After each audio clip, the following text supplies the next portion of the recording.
Welcome back to another devlog of the Rewind Factory. I have an endless version of my game, and yeah, it's alright, I guess. Most players probably play it once and then never play it again. So I want to make a couple of changes to hopefully make the players play it at least more than once. So the first thing I thought about doing was adding more variety, because if you play it a couple of times, it gets pretty repetitive. Since I'm too lazy to make new test chamber parts, I thought, why not just mirror it? It adds more variation, and all I need to do is just make a scale 1 or -1, and then it should work. It did not work. I mean, the mirroring did work, but for some reason it decided to turn and go backwards, which caused it to intersect with previous test chamber parts. So after some debugging, I found the issue and solved it. And now it does fully work. Another issue was performance. If you had a good run, then after a while you started noticing that your frames were slowly going down. And to be fair, it does make sense, because there are a ton of test chamber parts. So I quickly made a system to delete all the test chamber parts, and the performance is a lot better now. However, you could in theory go back, and yeah, then you are presented with a void. So I need to fix it.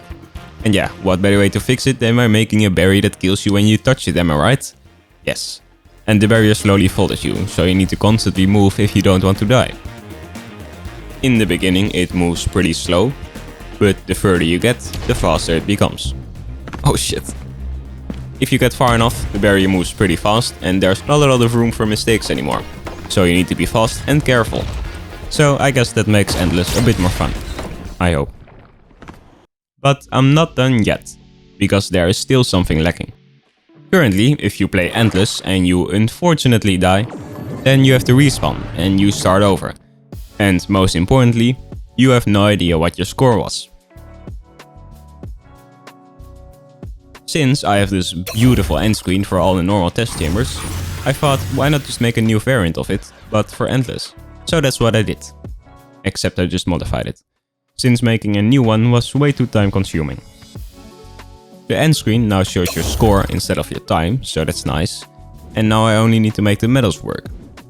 In normal test chambers you get medals based on how fast you completed that test chamber. But in Endless you should just get as far as you can, which is the complete opposite of what you normally do. So I did the only logical thing at that point. I deleted Endless. Now I made medals based off the score. The higher your score, the better medal you get. And lastly, I obviously made a leaderboard for the Endless version. So these leaderboards here should work as well. And yeah, that's everything I did for the Endless version of my game. It is definitely a lot better than previously. But yeah, I mean, it's hard to say it's a good game mode right now, because it isn't.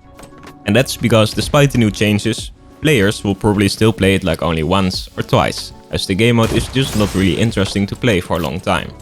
But I also have no idea on how to make it a good game mode, so yeah, it's currently alright. Let's just move on. I made some new music for the game. 3 new tracks in total. The first one is for the test chamber 7 to 12.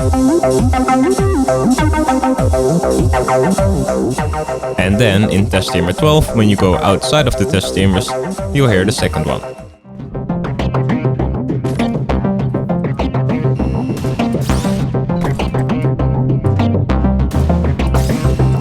And the last one is for the last couple of test chambers when you are outside as well.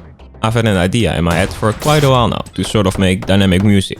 What I mean by that is that the music changes depending on what you're doing or what is happening.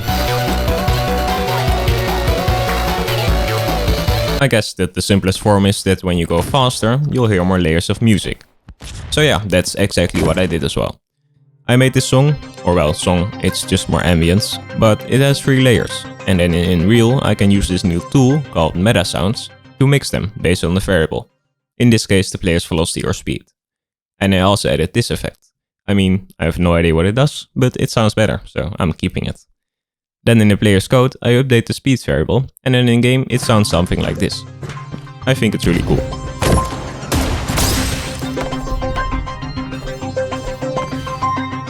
So yeah, that's everything for this devlog.